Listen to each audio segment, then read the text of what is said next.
Introduction. Dear friends, do you have any idea as to how a kite flies? How do the leaves of a tree move? Or have you ever played with a paper windmill? How does this happen? Friends, this happens due to the movement of air.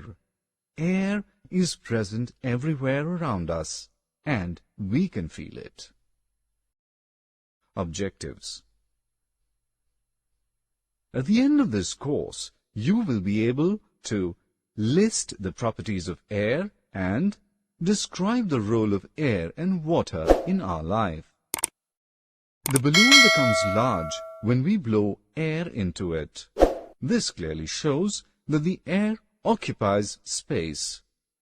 Air also has weight. You can see that air-filled balloon has more weight than an empty one. Sometimes we blow air to burn the wood or coal. This is because things get burnt quickly in the presence of air. Air moves in and out when we breathe. This shows that air supports life. Is this possible, that we remain alive without drinking water? Can fishes remain alive without water? No, we all cannot survive without it. So, water is essential for existence of living beings. We find water in wells, ponds, falls, rivers, lakes, and seas. Not only animals, but plants also need water for survival. Otherwise, they will dry up. Do you know the fact that animals also feel thirsty like us? Without water, they also cannot live.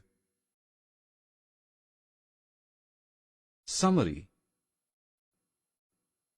Let us summarize what we have learnt. We have air everywhere around us. Air occupies space. Air has weight. Things burn in the presence of air.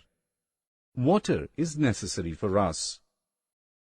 Plants and animals need water to remain alive.